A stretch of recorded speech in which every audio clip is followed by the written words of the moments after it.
Forever book haven में खुशामदीद। Novel माला जिसकी writer है निम्रा अहमद, उसकी ये 19वीं एपिसोड का पहला पार्ट है।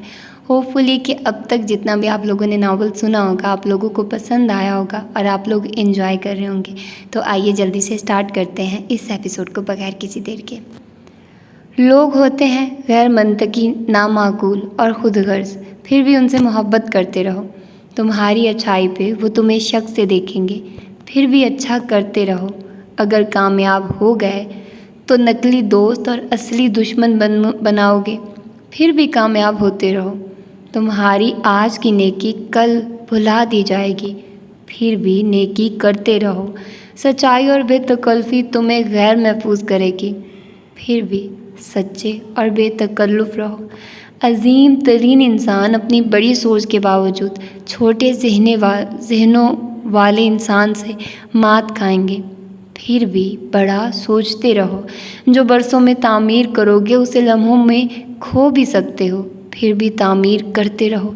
तुम उनकी मदद करो तब भी वो तुम पे इल्ज़ाम लगाएंगे, फिर भी उनकी मदद करते रहो। दुनिया को तुम अपना बेहतरीन दोगे और दुनिया तुम्हारी पीठ में खंजर घोंपेगी, फिर भी दुनिया को अपना बेहतरीन देते रहो। फरीद लाल के लिविंग रूम में मोतिये की महक थी। स्याह पर्दे हटे थे और रोशनी खिड़कियों से अंदर छन के आ रही थी। हिलाल शम्स की टेपेस्ट्री का चौखटा स्टैंड पे नस्ब था। वो स्टूल पर बैठी थी, चेहरा खिड़की के रुख पे था। उस वक्त वो गर्दन झुकाए कुछ तलाश कर रही थी। साथ रखी ट्रॉली के खाने रंग बिरंगे धागों से भरे थे। हर गोले पर एक स्टिकर चिपका था। हिलाल के टटोलते हाथ एक गोले पे रुके, पूरों से स्टिकर पे उभरे नुक्ते पढ़े, फिर उसको उठा के वो सीधी हुई। अब वो धागे को उंगलियों पर लपेट रही थी। आंखें सामने देख रही थी, फ्रेम को, खिड़की को या उसके पार फैले शहर को। ये मालूम ना होता था। सुनहरी माइल भूरी सी लोना उसके कदमों में लंबी लेटी थी, आंखें बंद और दुम हिल रही थी। तुम क्या बना रही हो हिलाल? ओपन किचन में फैज़ी खानम ने ग्रेप फ्रूट काटते हुए उसे देखा। टेपेस्ट्री। वो हल्का सा मुस्कुराई, उंगलियां उस धागे को सुई में पिरो रही थी। वो तो मैं जानती हूँ। फैज़ी खानम कदरे खफा हुई, मगर इसमें होगा क्या? हिलाल ने जवाब के लिए लब खोले। उसी लम्हे फैज़ी खानम ने जूसर का बटन दबा दिया। वो जू की आवाज़ से चल पड़ा। शोर थमा तो वो गोया हुई। एक तख़य्युल, मगर ये तो सिर्फ रंग है। फैज़ी खानम ने जग एक शीशे के मग में अंडीला। सतह पे झाँक के बुलबुले आ गए, फिर उसे लिए हिलाल के साथ आ खड़ी हुई। ये उल्टा इमेज है फैज़ी खानम। टेपेस्ट्री उल्टी बनती है। बनाने के बाद सीधा करोगी तो दिखाई देगा कि क्या बनाया। फैज़ी खानम नासमझी से फ्रेम को देखे गई। फ्रेम पे ऊपर से नीचे तक सफ़ेद धागे लगे थे, इंडिया में बुनने वाली चारपाई के पायों के जैसे। अब हिलाल नीचे से दाएं से बाएं रंगीन धागे भर रही थी, क्योंकि टेपेस्ट्री अपनी बेस से चंद इंच ऊपर तक भरी हुई थी। सब नीला और मिट्टी का रंग दिखाई देता था। कुछ समझ में ना आया तो वो पलट गई। हिलाल की आंखें अंधेर थी, लेकिन वो तमाम आवाज़ें सुन सकती थी। फैज़ी खानम की आवाज़ वो उसे बता रही थी कि उन्हें ग्रॉसरी करने जाना है। किचन में होती खटपट, खूंटी के ऊपर से थैला उतारने की आहट, उनके दूर जाते कदमों की चाप, कोड पंच करके दरवाज़ा लॉक होने की बिप, फिर दरवाज़ा बंद और खामोशी। अब हिलाल का अंधेरा खामोश था। उसने धागे रखे, अंदाजे से हाथ ट्रॉली तक ले गए। शीशे के मग को छुआ, वो ठंडा था। बैरूनी सतह पे पानी के कतरे थे। वो उसे होंठों तक लाई। उसके पसंदीदा सिट्रस फ्रूट्स एक घूंट पिया, अंदर तक तुर्श रस उतरता गया। मुस्कुरा के मग रखा, फिर पैर पे कुछ नरम सा आन लगा। लूना ने उसे दुम मारी थी। क्या हुआ लूना? फिर लूना के उठने की आहट, उसके पंजों के दूर जाने की चाप। अब वो कहीं रुक गए, फिर पंजे शीशे पे दस्तक देने लगे। साथ ही लूना ने मायूस आवाज़ निकाली। वो अंदाज़ा कर सकती थी कि लूना बालकनी के दरवाजे के साथ खड़ी उसे कुछ दिखाना चाह रही है। हिलाल ने गिलास एहतियात से ट्रॉली पर रखा। कांच की लकड़ी से टकराने की आवाज़ आई। फिर वो उठी, ट्रॉली की एक तरफ से निकल के वो दरवाजे तक आई। हैंडल पर हाथ रखा। लोहे का हैंडल सर्द था। उसे घुमाया, फिर दरवाज़ा एक तरफ स्लाइड किया। सर्द हवा का झोंका तेज़ी से अंदर आया और उसी तेज़ी से लूना बाहर भागी। फिर उसे महसूस हुआ वो उसी तेज़ी से वापस उसके कदमों में आन बैठी है। कोई शय वो हिलाल की पिंडली से रगड़ रही थी। वो नीचे झुकी, हाथ से लूना का चेहरा टटोला। वो दांतों में कुछ दबाए हुए थी। हिलाल ने उस शय को नरमी से बाहर निकाला। वो तहशुदा कागज़ था। लूना के दांतों में उसके सांस की महक थी। बहरबल ने उसको टूथब्रश नहीं करवाया था। जब वो आएगा तो वो उसे याद करवाएगी। न जाने वो कहाँ रह गया था। हिलाल ने स्लाइडिंग दरवाज़ा बंद किया, फिर वापस स्टूल पर बैठी और कागज़ की तहें खोली। उसकी सतह पे उंगली फेरी तो चौंकी। वहाँ नुक्ते उभरे थे। उसके पूरे नुक्तों को टटोलने लगी। वो उसे उल्टा पकड़े हुए थी। पहले उसे सीधा किया, फिर उंगलियों से उसे पढ़ने लगे। अल्फाज जहन में बुनते गए। वो ब्रेल में लिखा था, आंखों वाले इसे नहीं पढ़ सकते थे। मैं तुमसे मिलना चाहता हूँ, क्या ये मुमकिन है? उसने कागज़ मरोड़ के ट्राउज़र्स की जेब में डाल दिया। उंगलियों ने फिर से रेशमी धागा उठाया, लेकिन अब उनमें कपकपाहट थी और अब्रू भिंचे हुए थे। लूना बार बार बालकनी के दरवाजे तक जाके भौंकती, फिर वापस उसके पास आती। कुछ देर बाद उसने हिम्मत हार दी और अपनी जगह पे फैल के लेट गई। ठंडे फर्श पे थोड़ी रखी और आंखें मूंद ली। फैज़ी आनम जिस लम्हे घर में वापस दाखिल हुई, हिलाल अपनी टेपेस्ट्री बुनने में लगी थी। अलबत्ता बालकनी को खुलते दरवाजे में पर्दे का किनारा फंसा था। वो चौंकी, फिर ताज्जुब से हिलाल को देखा। उसका गिलास खाली होने वाला था। ग्रॉसरी के थैले रख के वो पर्दे तक आई, दरवाज़ा खोला, पर्दा दुरुस्त किया, फिर दरवाज़ा बंद किया। रुक एक नज़र हिलाल को देखा, फिर सर झटक दिया। वो क्यों जाएगी बालकनी में? शायद सफाई के दौरान उससे ही ऐसा हुआ होगा। बहरबल ने शादी कर ली है। किससे? आप उसका नाम सुन के खुश नहीं होंगे। माहिर फरीद गली के दहाने पे खड़ा था, ट्रैश कैन के साथ, मोबाइल वाला हाथ पहलू में गिराए। गुमसुम उसकी ठोकर से दबक के भागने वाली बिल्ली अब गली के मोड़ पे खड़ी झांक रही थी। ट्रैश कैन में कुछ ऐसा था जिसकी खुशबू उसे ताक में बैठने पे मजबूर किए हुए थी। मैंने कहा था एक दूसरा सरकार मौजूद है। मैंने कहा था। दूर किसी कुएं से आवाज़ सुनाई दे रही थी। माहिर धीरे से पलटा, जहन जागने लगा। माला उस तरफ आ रही थी, माथे पे बल, आंखों में झुंझलाहट, और वो मेरा ताकुब कर रहा था। उसका वही हुलिया था जो बैराम बे ने बताया। एक दफ़ा बेकरी पे, एक दफ़ा उस रात डोनट लेते हुए वो एक तरफ को चलने लगा, सीध में देखता हुआ। लंबा सुरमई कोट उस सर्दी को रोकने में नाकाम था जो उसके सारे जिस्म को मुंजमद कर चुकी थी। माहिर, तुम सुन रहे हो? उसने सर हिला दिया। वो साथ ही थी, कहीं उसके दाएं या शायद बाएं। हमें उनसे पुलिस स्टेशन में मिलना चाहे तो उनकी बेटी उन्हें बोलने ही नहीं दे रही थी। माहिर, माहिर! आवाज़ बुलंद हुई तो माहिर ने कदम रोके। क्या हुआ है? माला उसके सामने आई, रास्ता रोका, आंखें नासमझी से छोटी हुई। एक वर्क इमरजेंसी है, मुझे जाना है। तुम उबर कर लोगी? बिल्कुल कर लूँगी, मगर क्या तुम झूठ बोलना छोड़ दोगे? वो कुछ कह ना सका। सारा दिन ऑफिस में देखती हूँ तुम्हारी वर्क इमरजेंसीज, उन पे तुम्हारा चेहरा ऐसा नहीं होता। कुछ और हुआ है ना? वो तशवीश से उसे देख रही थी। नहीं बताना तो कह दो माला, मेरा कोई ज़ाती मसला है, बस अधूरे सच कहना छोड़ दो। वो खामोशी से उसे देखे गया। हमने उस दिन यही डिसाइड किया था, नो जजमेंट, नो फिल्टर्स, मगर तुम फिर से वहीं कर रहे हो। क्या कर रहा हूँ? एकदम से वो बहुत थक गया था। जो तुम हमेशा करते हो, पूरी बात बताए बिना जगह छोड़ के चले जाते हो। तुम भी यही करती हो। अब नहीं करती, ना करूँगी, मगर तुम। ट्रैश कैन से खटर फटर की आवाज़ें आ रही थी। बिल्ली वापस आ चुकी थी और कूड़े में से अपने नाश्ते को तलाश कर रही थी। तुम नहीं समझोगी, तुम समझाओगे नहीं तो मैं कैसे समझूंगी माहिर बे। माहिर चंद कदम आगे गया, एक शॉप के सामने बिछी कुर्सी खींची और उसे दूसरी कुर्सी पर बैठने का इशारा किया। धूप अब निकल आई थी और उस ऐश ट्रे पे पड़ रही थी जो दोनों के दरमियान हायल मेज़ के सुर्ख रुमाल पर रखा था। अब बताओ क्या हुआ है? बहरबल ने शादी कर ली है। ओके, बहुत मुबारक हो। अब असल बात बताओ। उसकी संजीदगी पे माहिर सोगवार सा मुस्कुराया। मजाक नहीं कर रहा, यही हुआ है। भी उस दिन बल्दिये की इमारत के बाहर इसीलिए था, मैरिज लाइसेंस के लिए। माला की आंखें पूरी खुल गई। व्हाट? नौउमर बहरा तेज़ी से उनके पास आया। माई ने दो चाय कहा। वो उसी तरह दांत निकाले वापस पलट गया।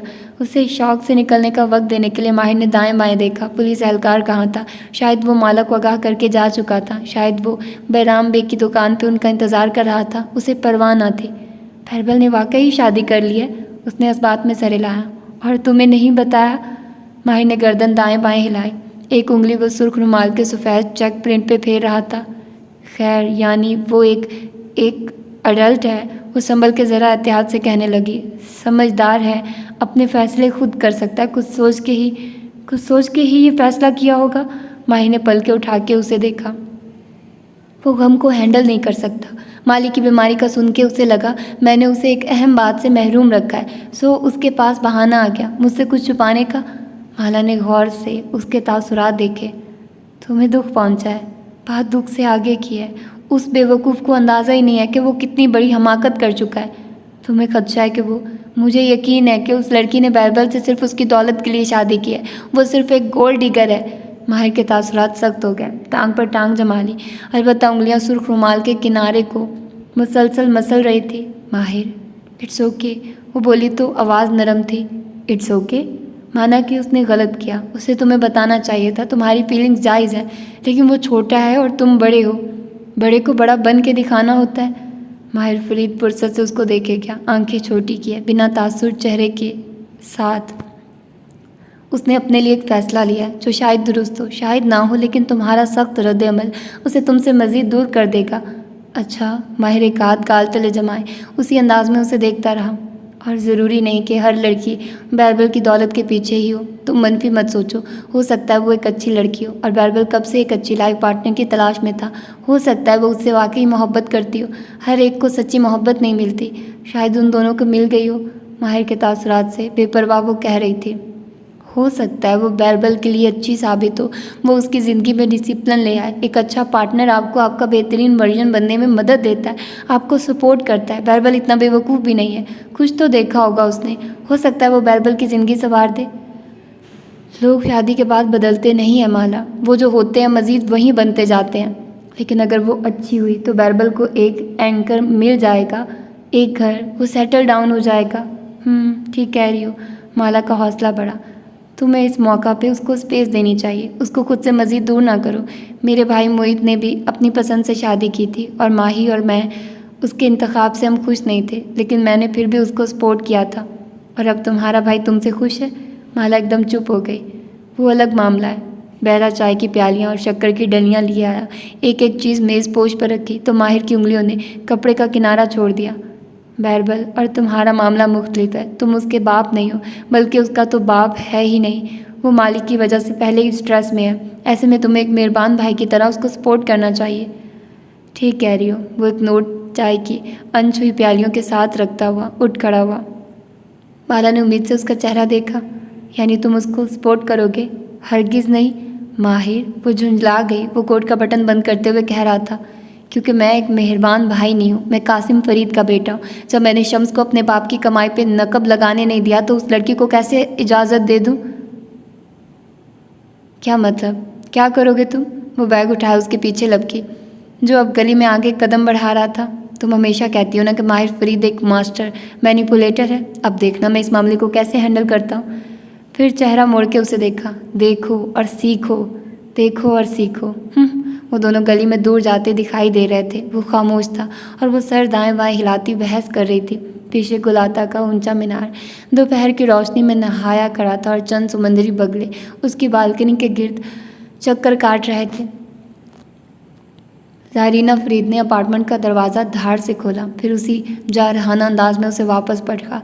बुलेट अरसा डबल लॉक बंद किया, फिर दरवाजे से पुश टिकाए कितनी ही देर वहीं खड़ी रही। उसका चेहरा, आंसुओं, लिबास गदले पानी से तर था। अलबत्ता अपार्टमेंट साफ सुथरा था, राहदारी खाली थी, सिवाय एक कंसोल टेबल और उसके आईने के। पुनर्ढाल कदमों से चलती आईने तक आए। वो बादल की शक्ल का था, सिल्वर किनारे ऊपर नीचे गुलाई में कटे थे। आप गिने के बादल में उसका अक्स उभरा, बेजान चेहरा, बेयकीन आंखें। बादल में देखते ही देखते रूई भरने लगी, यहाँ तक कि वो मुकम्मल कोरा हो गया और उस पर स्याह सफ़ेद रोशनाई से एक मंजर लिखा जाने लगा। वो स्याह साहिल समंदर था, दोपहर की नरम गरम रेत, जौबन पे चमकता ठंडा सूरज और एक छतरी तले बिछे सनलाओ निजर्स पे नीम दराज दो लड़कियाँ। ज़ारा के चेहरे पे हेड था और साथ वाली लड़की की आंखों पे सन ग्लासेस। वो कूनी के बल उसकी जानिब करवट लिए उठते बालों को बदिक्कत समेटती नाखुशी से कह रही थी, इतना अरसा हो गया तुम्हें इस शहर को छोड़े हुए, लेकिन अब भी वो तुम्हारे दिल में है। दिल से नहीं जाता, क्या करूं? कितने मर्दों से मिलवाया तुम्हें हम सब ने, वो माहिर नहीं है। तुम मुझसे बात क्यों नहीं करती?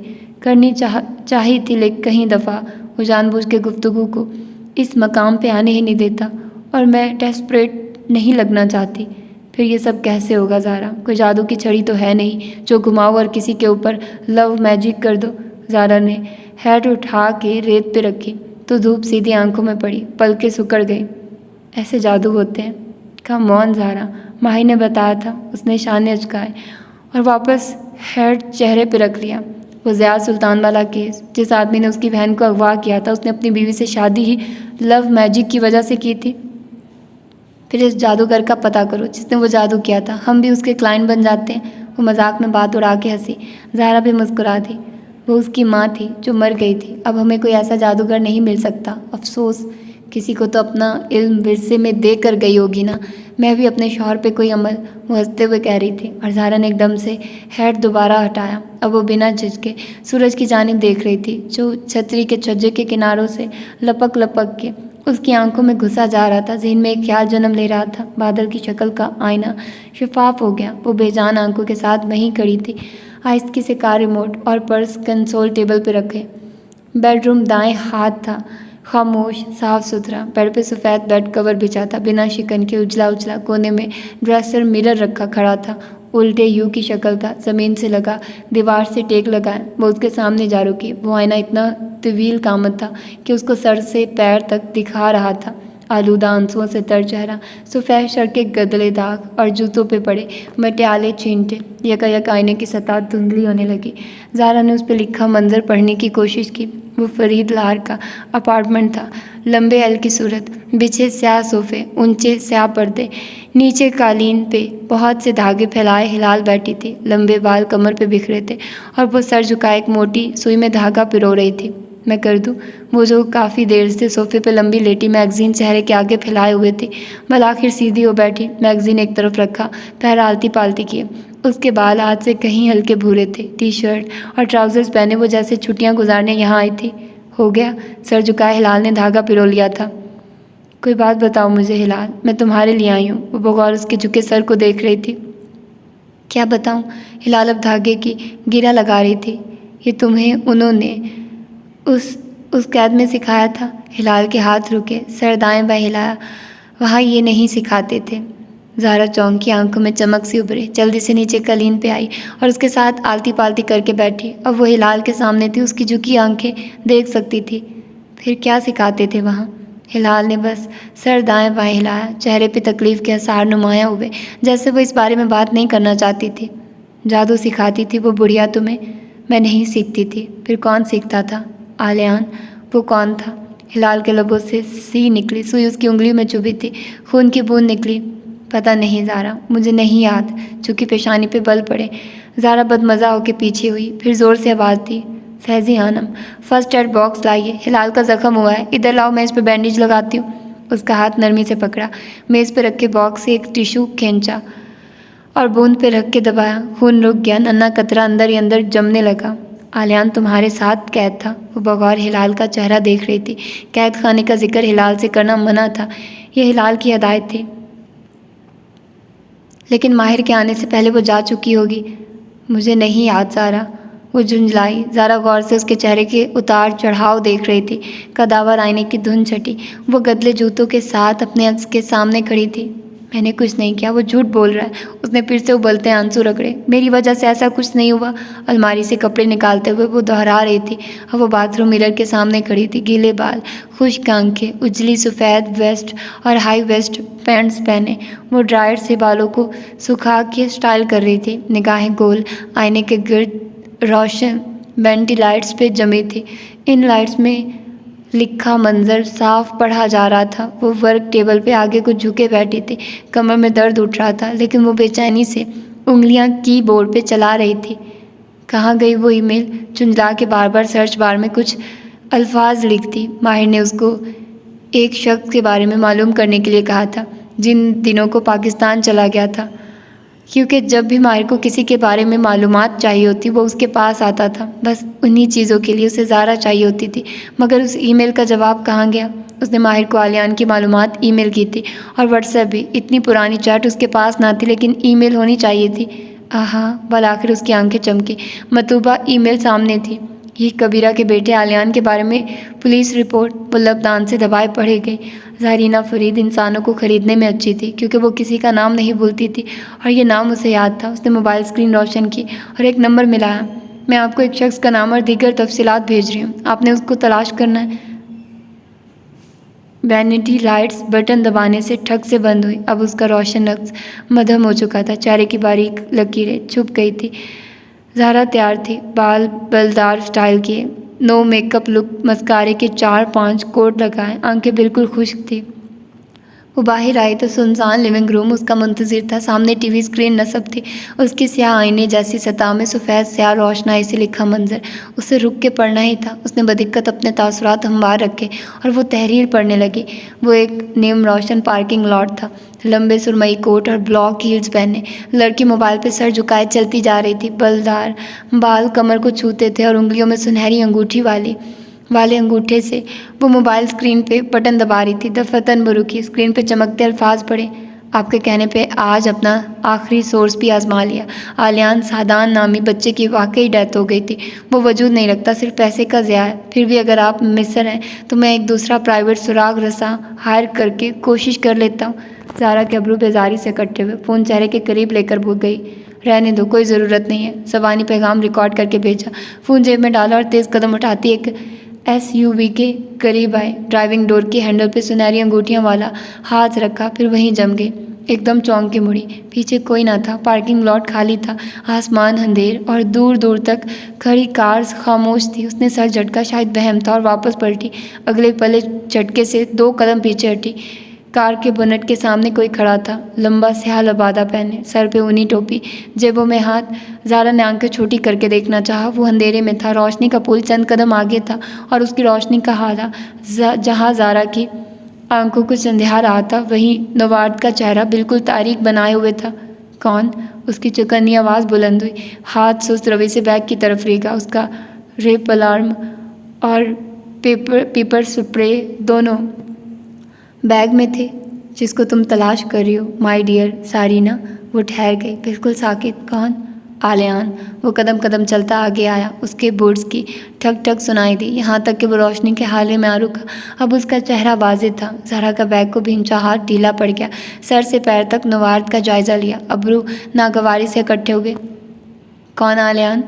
तुम बताओ कौन आलियान? ज़ारा हर एक को तलाश कर लेती है ना? वो नरमी से बोलता था, मुस्कुराते हुए। सफ़ेद रंगत, सुनहरी बाल जो टोपी से छलकते थे, और एक मुस्कुराहट जो होंठों से चिपकी थी। मैं कैसे यकीन करूँ तुम आलियान हो? ज़ारा ने बाजू सीने पर लपेट लिए। आलियान को देखती निगाहों में तनकीद दर आई। क्यों ढूंढ रही हो मुझे? ज़ारा ने लब खोले, फिर सर दाएं बाएं हिलाया। तुम कोई जादूगर नहीं हो, जादूगर ऐसे नहीं होते। वो धीरे से हंस दिया। कितने जादूगरों को जानती हो तुम? Common sense. ज़माना बदल गया माय डियर, हम भी बदल गए हैं। तुम बताओ क्या चाहिए तुम्हारे दिल को? ज़ारा के चेहरे पे तंजिया मुस्कुराहट उभरी। तुम वाकई ज़ियाद की माँ के शागिर्द हो? सफ़ेद चेहरे वाले नौजवान की आंखों में सहारा सा उभरा। मुस्कुराहट हल्की हुई। उसने सर को खम दिया। हिलाल ने कहा था तुम उससे जादू सीखते थे, क्या वाकई? वो गैर मुतासिर थी, कदरे बेजार। तुम्हारे दिल को क्या चाहिए? मगर ज़ारा ने नफ़ी में सर हिलाया। तुम कोई जादूगर नहीं हो, तुम एक कौन आर्टिस्ट हो। लोगों से पैसे वसूल करके उनको स्कैम करते हो। उनका काम नहीं होता होगा, लेकिन वो तुम्हारे खिलाफ क्या करेंगे? कानूनी कार्रवाई? उसे मायूसी हुई थी। ये तो कोई कम उम्र सा लड़का था। तुम्हारे दिल को क्या चाहिए? ज़ारा ने मक्खी उड़ाने वाले अंदाज में हाथ झटका और कार का दरवाज़ा खोला। अंदर बैठ के सीट बेल्ट पहनी तो वो उल्टे कदमों अंधेरे में वापस जा रहा था। वो बुड़बुड़ाते हुए इंजन बटन दबाने लगी। इतना पैसा बर्बाद हुआ, इतने दिन ज़ाया हुए। ये तो कोई स्कैमर था। बेवकूफ़ समझा है क्या मुझे? टीवी की स्याह स्क्रीन तारीक हो गई, मंजर गायब हो गया। वो उसके सामने खड़ी थी गुमसुम। हर तरफ आईने थे, स्याह सफ़ेद आईने, और हर आईने में एक मंजर था। किस आईने में उसने अभी तक अपना अक्स नहीं देखा था? वो एड़ियों पे चारों तरफ घूमी। डोरथी की तरह डोरोथी की तरह। लेकिन उसकी दुनिया नहीं बदली, सिर्फ आईना बदल गया। दीवार गिर खिड़की उसको उसका अक्स देखने की दावत दे रही थी। ज़ारा उसके साथ आ ठहरी। शीशे में चंद अल्फाज तहरीर थे। उसने उन्हें पढ़ने की कोशिश की। वो नींद में थी, आंखें बंद थी और जिस्म बिल्कुल साकित। उसने हिलने की कोशिश की, लेकिन जैसे सीने पे कोई चीज़ बैठी या भारी। ज़ारा ने बदिक्कत आंखें खोलनी चाही, लेकिन उन पे बोझ था। होंठ हरकत देने चाहे, वो पत्थर बन चुके थे। सीने पे बोझ भारी होता जा रहा था।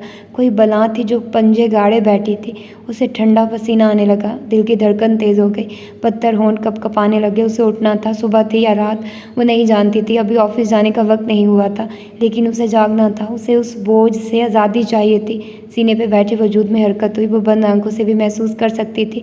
एक नोकीले नाखून वाला हाथ रेंगता हुआ उसके बाजू तक आया। फिर चुभन हुई, जैसे नाखून से लकीर खींची गई हो। वो चीख भी ना सकी, आंसू अंदर ही घुट गए। एकदम से उसकी आंख खुली। वो तेज़ी से उठ बैठी। अब वहाँ कोई न था, कोई बोझ, कोई वजूद नहीं। वो अकेली थी। सांस बेतरतीब था और कमरे में अंधेरा। जल्दी से लैंप जलाया, फिर बालों में हाथ फेरा, गहरे सांस लिए, पानी की बोतल उठाई और घटाघट पी गई। पानी का जायका कड़वा सा महसूस हुआ। ये अंदर तक तल्खी उतरी थी। वो सिर्फ एक बुरा ख्वाब था। शायद उसका मैदा रात को देर से खाना खाने की वजह से अपसेट था, इसीलिए उसे बाजू पे चुभन अभी तक महसूस हो रही थी। आस्तीन हटा के बाजू ऊंचा किया। कलाई और कोहनी के ऐन वस्त में 3 लकीरें खींची थी, जिससे खून रस रहा था। वो पलक तक न झपक सकी। चेहरा एकदम सफ़ेद पड़ने लगा। दीवार पे अवेजा घड़ियाल की सुइयां आगे बढ़ने लगी। अब वो उस जख्म पे मरहम लगा रही थी। हर आवाज़ पे वो चौंकती। सारे अपार्टमेंट की बत्तियां रोशन किए। अब वो तैयार हो रही थी। आज उसने फुल स्लीव पहने थे। वो ऑफिस में किसी को अपना बाजू नहीं दिखा सकती थी। अब वो ऑफिस जा रही थी। बार बार अपने पीछे देखती, कोई उसका ताकुब कर रहा था, मगर दिखाई न देता था। ये फ्रीद होल्डिंग का मेफेयर ऑफिस था। वो अपनी सीट पे बैठी गुमसुम सी काम कर रही थी। हर आहट पे चौंक के सर उठाती। आज मेकअप भी हल्का था, बाल कैचर में बंधे थे। बार बार आस्तीन हटा के उन लकीरों को देखती। सीने पे अभी तक उस बोझ का एहसास बाकी था। अब वो कॉन्फ्रेंस रूम में एक मीटिंग में बैठी थी। सरबराही कुर्सी पे मालिक फरीद बड़ा जमान उकताए अंदाज में कुछ कह रहे थे। वो हथेली गाल तले रख के खिड़की से बाहर देख रही थी। तभी उसका मोबाइल थरथराने लगा। उसने स्क्रीन सामने की गैर शनासा नंबर। मालिक फरीद ने सरजनिश के अंदाज में उसे घूरा, लेकिन वो जानती थी ये किसकी कॉल थी। उसे इस कॉल का इंतज़ार था। कैसा था मेरा डेमो? फ़ोन कान से लगाए। अपने ऑफिस में पहुंचने तक वो खामोश रही। क्या किया है तुमने? दरवाज़ा बंद करते वो दबा दबा सा चिल्लाई, आंखों में आंसू भर आए। तुम्हारे दिल को यकीन चाहिए था और मुझे एक नया क्लाइंट। वो चंद लम्हे गहरे सांस लेती रही। सारी बहस बेयकीनी सब दम तोड़ गया था। अब बताओ ज़ारीना फरीद, तुम्हारे दिल को क्या चाहिए? खिड़की में उसका अक्स तहरीर पे गालिब आ गया। वो वहाँ से हटाई, मेंटल शेल्फ तक गई। उस पे रखा सुनहरी और सफ़ेद लैंप दमक रहा था। लैंप के सुनहरी भरास में उसका अक्स था, लेकिन उल्टा। वो उल्टी तहरीर पढ़ने लगी। वो एक काठ कबाड़ से भरा वेयर हाउस था। गर्द और तरपंटाइन ऑयल की बू सारे में फैली थी। वस्त में 2 गदली कुर्सियां रखी थी, जिन पर वो आमने सामने रख के बैठे थे। ज़रीना का चेहरा पार्किंग लॉट के जैसा ना था, कंधे पस्त और पलकें झुकी थी। मुझे माहिर चाहिए। Be specific.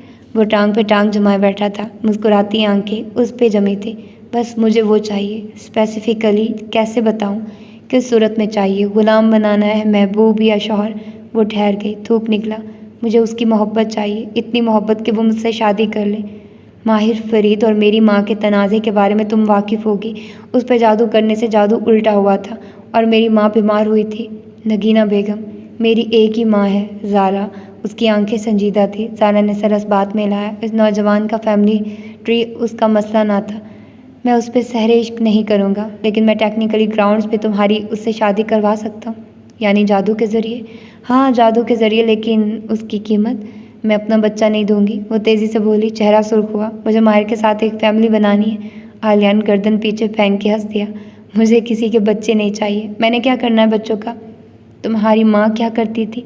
फिर सर झटका। सॉरी, ये मेरा मसला नहीं है। मैं इस काम के बदले में एक भारी रकम लूँगा। लेकिन वो रुका। जैसे सोचा, लेकिन हर जादू की एक और कीमत भी होती है, जो सारी ज़िंदगी अदा करनी होती, किसी पछतावे की सूरत में। अदा कर लो ज़ारा। माहिर से शादी करके मैं कभी नहीं पछताऊँगी। तुम्हें हर कीमत पे वो चाहिए? वो गौर से उसे देख रहा था। हर कीमत पे। और तुम्हारे बाबा, क्या वो रुकावट नहीं बनेंगे? ज़ारा के अब्रू नासमझी से इकट्ठे हुए। फिर समझ के सर हिलाया। जानती हूँ वो नहीं चाहते कि मैं माहिर की वजह से दूसरे एलिजिबल बैचलर्स को इनकार करूँ, लेकिन मैं उनको मना लूँगी। यानी तुम्हें हर कीमत पे माहिर से शादी करनी, और अगर मालिक फरीद रुकावट बने तो मैं इस रुकावट को ख़त्म कर सकता हूँ। वो मुस्कुरा रहा था। जो भी करो, मुझे तफसीलात नहीं चाहिए। प्लॉजिबल डिनायबिलिटी, उसने समझ के सर हिलाया। मुझे माहिर फरीद की बीवी बनना, आगे मैं सब खुद संभाल लूँगी। कितना अरसा लगेगा? मुझे 6 माह दो, मैं हालात ऐसे बना दूँगा कि वो खुद चल के आएगा और तुम्हें प्रपोज़ करेगा, और तुम्हारी शादी तक मैं तुम्हारे रिटेनर पे रहूँगा। ज़ारा ने शाने अचका दिए। जो रकम उसने कोट की थी वो उसकी तवक्को से कम थी। टर्न टर्न, मोबाइल की होल्ड फ़ोन रिंग। फ़ोन पे वो एकदम डर गई। उफ, वो अपने अपार्टमेंट में खड़ी थी। सारे अक्स और उनकी तहरीरें ख़त्म हो गई थी। वो थी और उसके साए। मालिक को क्या हुआ? दूसरी जानिब माहिर था, परेशान, फिक्रमंद। उसने गहरी सांस ली। 3 दिन से हॉस्पिटल में, मैं वहीं जा रही हूँ। मैं आ रहा हूँ, तुम पहुँचो। उसने फ़ोन नीचे किया। कंसोल टेबल के आईने में खुद को देखकर चेहरा बेतासुर और आंखें खुश थी। किसी की मोहब्बत हासिल करने के लिए जादू करना कोई गुनाह ना था। उसने अपने बाप के साथ कुछ नहीं किया। जो किया है आलियान ने किया है। वो जिम्मेदार नहीं है, ना ही वो किसी को खुद को जिम्मेदार समझने देगी। चपट कर कार रिमोट उठाया और बाहर निकल गई।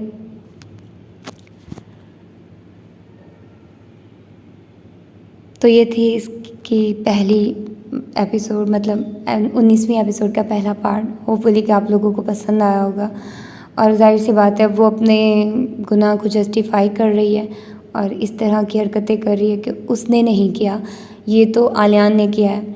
और मुझे तो हैरत है आलियान पर, उस बच्चे को कैसे ट्रेन किया गया है कि वो अब जाहिर सी बात है हिलाल नहीं हुई, जैसे कि वो उसको मैनिपुलेट करना चाह रही थी उसकी माँ, लेकिन वो नहीं हुई। आलियान हो गया था, उसने सीखा और वो अब एक जादूगर बन गया है, एक मुकम्मल जादूगर। खैर, देखते हैं कि आगे क्या होता है। और ये बैरबल ने किससे शादी की है ये भी पता लगना भी बाकी है।